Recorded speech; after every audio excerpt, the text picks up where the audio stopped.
This week on Queen's Conversations, join your hosts, Lucia Dragos, Nouran Omar, and me, John Collins, as we consider the present state of the COVID pandemic in Queens. The latest numbers about COVID infections and vaccinations indicate that we are gradually freeing ourselves from the grip of this deadly virus. We'll review some recent developments that show Queens is now moving toward a safe and promising new normal in this episode titled Queens Reopening. Our guests include Rob McKay, Director of Public Relations, Marketing and Tourism for the Queens Economic Development Corporation, Sarah Funke, on-camera host and travel expert, and Richard Mazda, actor, director, co-founder of Long Island City Arts Open, and owner of The Secret Theater. But first, let's begin our program with a special message from Queensborough President Donovan Richards.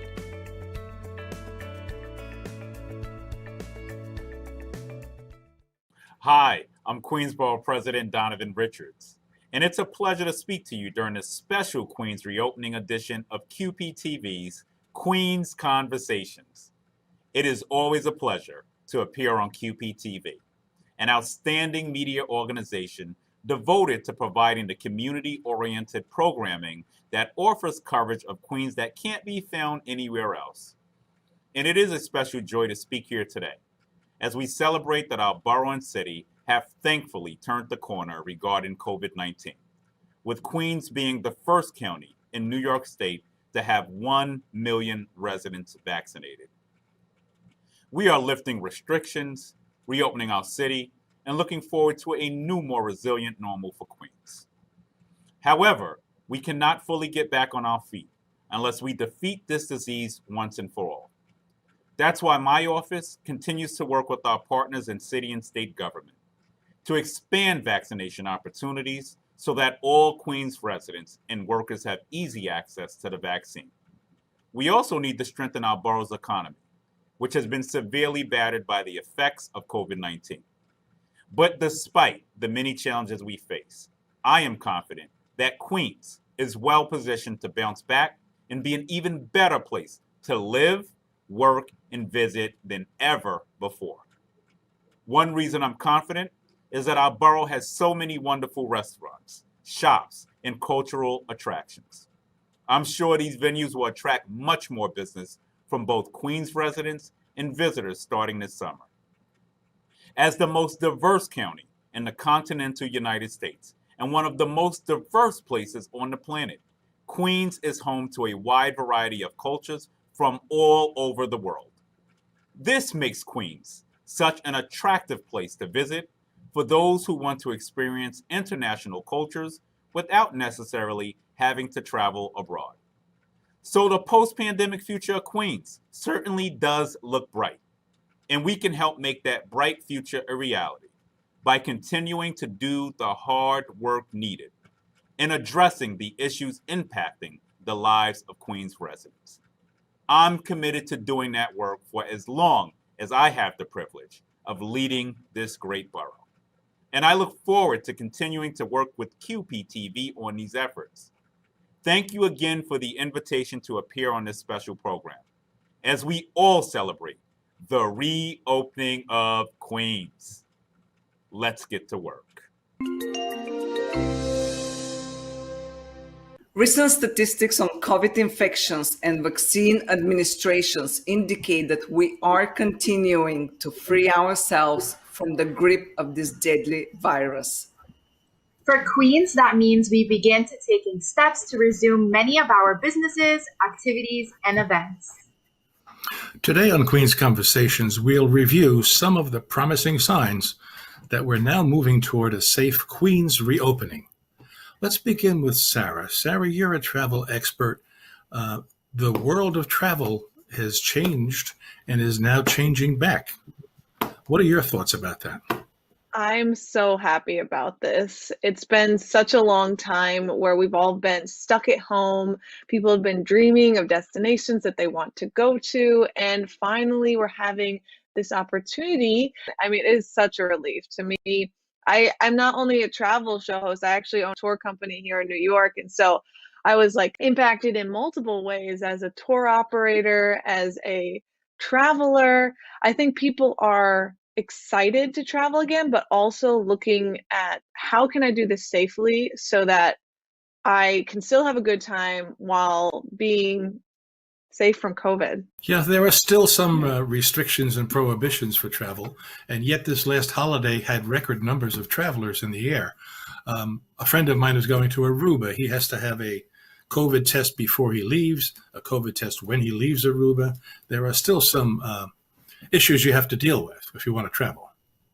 It's not as easy as it once was to travel, that's for sure. I think as the world starts opening, you're going to see things get easier and more accessible. We just heard Italy open their borders. France is opening their borders in 2 days for US travelers. The New York Times just put out a really good article on this, actually. So you should check that out if you want to travel more and see what places you can actually go to, because that has been a hassle trying to figure out where can I go where I don't have to quarantine for 14 days, or where can I go now that I'm vaccinated? Travel is still going to be a magical experience for those that love traveling, but it does take a little bit extra work that we didn't have beforehand, which is understandable. We're still coming out of this pandemic. My expectation is hopefully by the end of this year, we're going to feel like everything is much more normal. And as a tour operator, I've had record numbers of bookings for the month of December already for New York City. So I'm thinking a lot of people have this idea of let's just wait, see how travel goes, and maybe we'll do a trip at the end of the year, or let's plan a trip for early 2022. Thank you, Sarah. As you mentioned, you are not just the travel expert; you also know the hotspots in New York, such as foods. Have you seen a change with foods opening now, businesses opening, and is there a difference? And do you feel like New York is opening again? It feels so different than it felt even 2 weeks ago. I have been absolutely amazed at how quickly things have changed since the vaccine came out and more people have gotten it. The last data I saw was 67% of New Yorkers have gotten at least one shot, and I believe it's a little bit over half have gotten both shots. And so now we see restaurants able to operate at maximum occupancy again, 100%.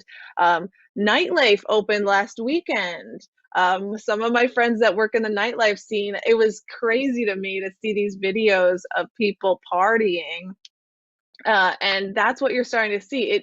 It feels very, very normal again, especially for vaccinated. New York has this new thing called the Excelsior Pass. And as long as you get your vaccination information put in there, and they give you this QR code, which bars and many nightlife establishments are now requiring you to show. So you show your ID saying you're 21, and then you show your Excelsior Pass, and that allows you to get entry into bars and clubs, and you don't have to wear a mask once you're inside because they won't let anyone in unless you're vaccinated. And this alone has really vamped up the reopening process because it's allowing people to go back to their old life in a safe way. And do you think that will continue forever, maybe, or that's how the things are going to be? And people that are not vaccinated will just not be able to go and enjoy nightlife. Yeah, I think that people that aren't vaccinated are going to have some trouble in the future doing activities. I don't know if the Excelsior Pass will always be what you need to show. I think they're going to make some more efficient method, maybe combining your age, like it could be like a license scan, like it goes with your license, and when they scan your ID or license, they already know that you're vaccinated and they let you in, so you don't have to show both things.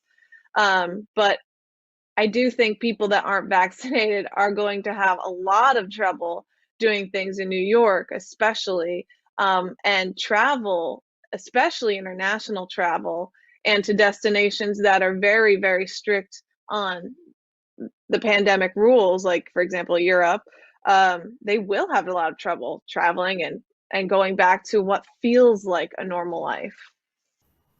Thank you. I want to go to Richard. Richard, how was the past year? What was your experience for you and LIC Arts Open? Did you open at all last year? And what is happening with also with the Secret Theater? I know you're moving locations.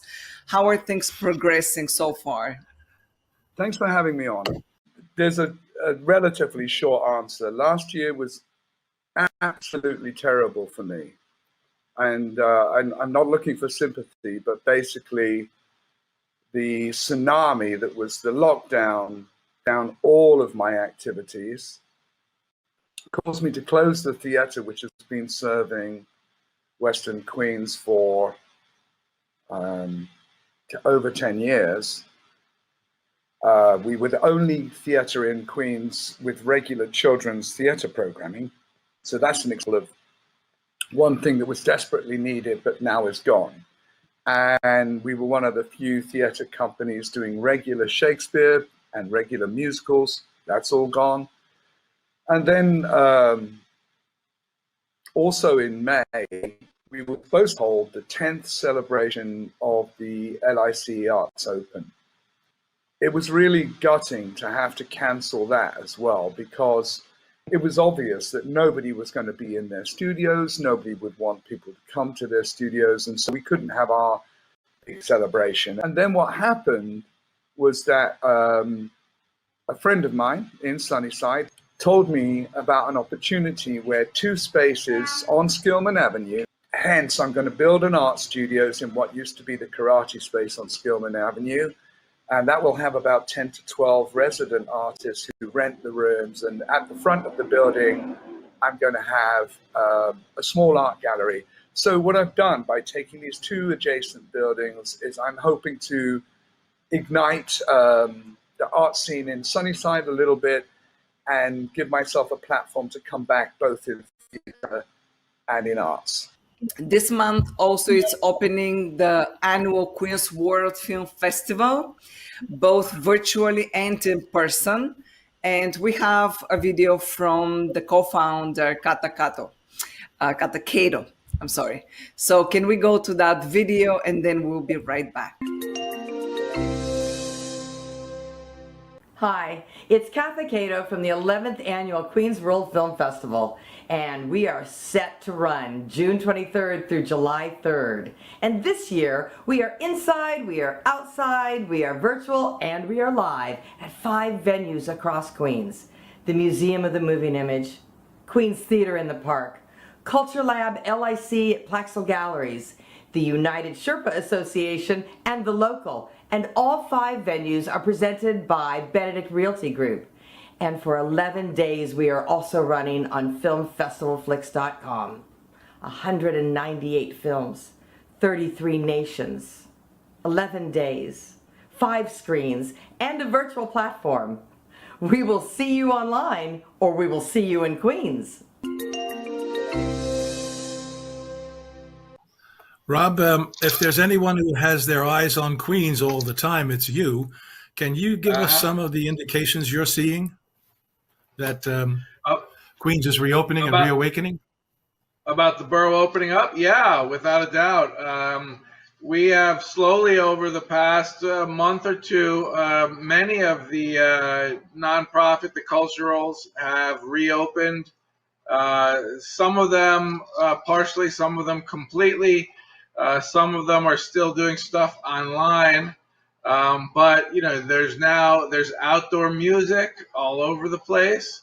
There are outdoor films. So the Tribeca Festival, the Tribeca Film Festival, is here in Queens, offering free outdoor films in Astoria Park, Flushing Meadows, Corona Park, and out in Rockaway, a couple different parks in Rockaway.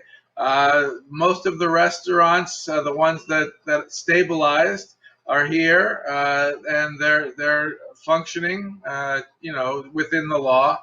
I think that I really would. I'm tempted to say that COVID is over. If there's one thing I can talk about, if y'all don't mind, It's that in a couple of days, in fact, June 11th, Camp Rockaway will open up. That is a glamping experience. It's camping, but you're in very nice tents, and you're actually in a bed. You sleep in a bed right by listening to the crashing waves of the Atlantic Ocean out in Rockaway. It's technically in Breezy Point this year, and it was not allowed last year because of COVID, but it's back. It's a full campsite.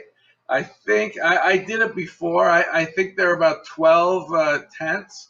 There's also an area, they've got outdoor showers and all that kind of stuff, and they really are right next to the beach in the Breezy Point area. If you know where you go further, you go down to the end tip, and then there's Fort Chilton, and it's right there in that fort. It's open air camping, and it is about to open. It's going to be there at least until Halloween, and if they get more people, they're going to do it later. So I really do feel like our options are back.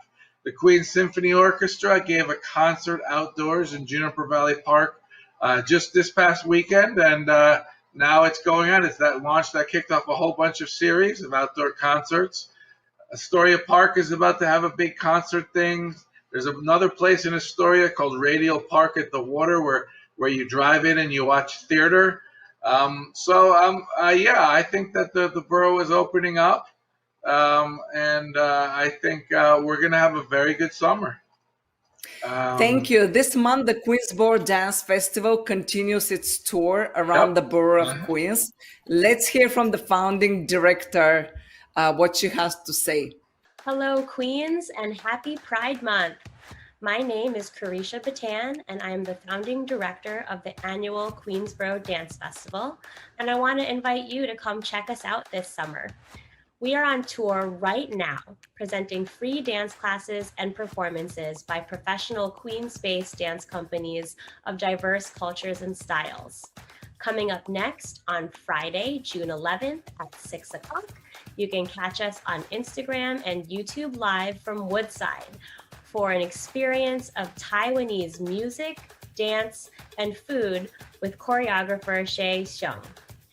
Saturday, June 12th, we will be in person for our first official performance of the season at Culture Lab Long Island City, featuring dances including Southern Filipino, tap dance, and Hawaiian hula. Sunday, June 13th, we'll be back on Instagram and YouTube Live, this time from Long Island City, with company Sheep Meadow Dance Theater, who will be teaching a ballet bar class for beauty sleep, which will be a Sleeping Beauty themed session. We've got live sessions online with a different dance company every week and pop-up in-person performances all summer long. So to get info on all of these events, please stay in touch with us by following us on Instagram at Queensboro Dance Festival. You can also subscribe to our YouTube channel and visit our website, www.queensborodancefestival.com. And we'll see you soon at a show near you. Well, this pandemic, to quote the Grateful Dead, has been a long, strange trip for all of us. But there are certainly some very promising signs that we can return cautiously and safely back toward a new normal. Richard, you said that you feel that is coming back to life. So for all the children and the youth that wants to be involved in this children's theater, what are the next steps that they should do, or what should they look forward to? I'm not building a stage this year. I need to make that clear first. And the reason I'm saying that is that I really support everyone who's opening a stage, but I do feel that there will be a few problems along the way. Maybe some false steps, or one step forward, two steps back, and I can't take the financial risk. Having said that, we are already teaching in our new facility.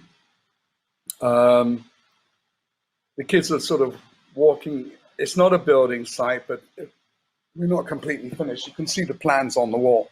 However, the space is clean, and so the kids are working really hard on their showcase, which was supposed to be at the end of June. I've had a lot of difficulty finding somewhere where we could do that, obviously. And the local church on Skillman Avenue may come through for us. So this being the case, we do a lot of hybrid stuff like other people. What I'm doing with my teen group that I teach is we're doing a play that's all about Dungeons and Dragons. And it would be quite difficult to stage. So what we've decided to do is stage it as a live radio play so that parents and friends can come and see them. And then we will cut that together audio-wise, add in sound effects, and put that out as a podcast or a radio play. So that gives the kids still a chance to know what it feels like to rehearse and then perform. And then next year we'll be back to full productions with the Academy, the Secret Theatre Academy. In the meantime, the only two things I'm planning this year for children is in September, we're very much hoping to do a version of Into the Woods just with kids. We've got a reputation for doing musicals like that. So we did Annie Jr. recently, we did Seussical Jr. And so we're going to do this wonderful musical Into the Woods, and that would be in person. So I'm talking to Queen's Theatre about whether we could do that in September. And then I am searching for a theatre for December so that I can bring back my production of A Charlie Brown Christmas. In the meantime, we have summer camps, and we are teaching all the way through the summer. And then in September, a new semester starts, and our full curriculum, which will include, you know, hip hop, dance, as well as theatre, musical theatre, tap, music lessons, vocal lessons, will all really start up in September. That's it for today's show. We'll see you next time on Queen's Conversations.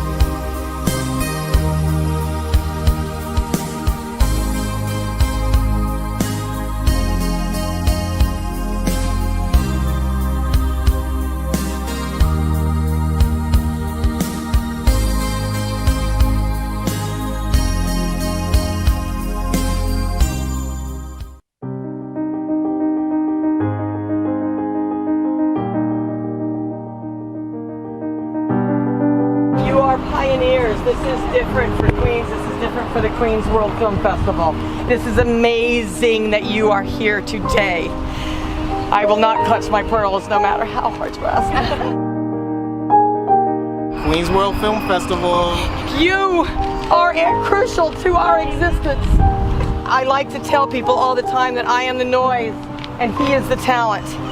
He selected your films. He watched your films. Sometimes he would come into the bedroom and say, I just watched a fucking piece of art. Queens World Film Festival! Woo! Now the festival has always been in 2 locations for 8 years. Now we're in 5 and virtually. I'm holding on to this tiger with both hands. I can't let go and I can barely hang on. But I've got an incredible crew with me that are here for you.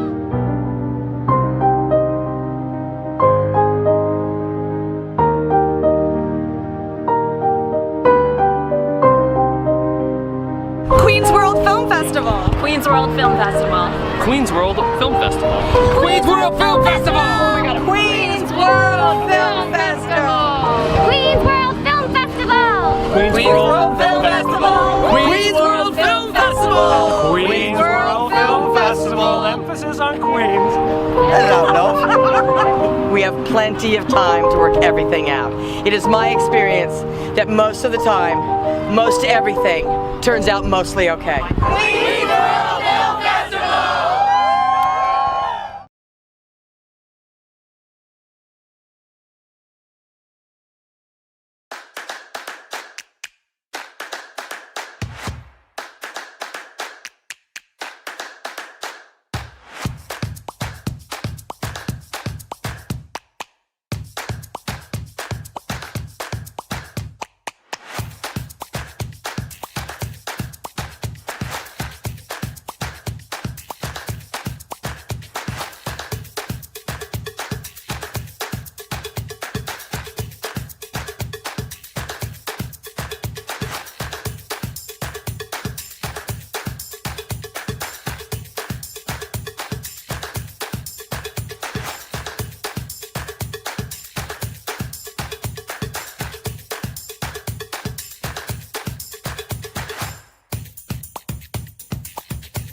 Yo llegué aquí en el año de 1981, cuando yo tenía 20 años. Bueno, llegué con la mente de hacer mi transición de hombre a mujer, pero fue en ese mismo año cuando mi vida dio un giro que pues yo no esperaba que mi vida me cambiara así. Soy el gobernador como, al parecer, vio todo mi trabajo comunitario. Me dice, Lorena, congratulations. Me dijo, yo tomé tu caso y yo he visto que tú has hecho una labor bastante grande por 20 años y tus arrestos, tus convicciones fueron en el pasado. Ahora puedo decir que me siento la mujer trans más dichosa, la mujer trans que ya no tenía que levantarse temprano para hacer prostitución, la mujer trans.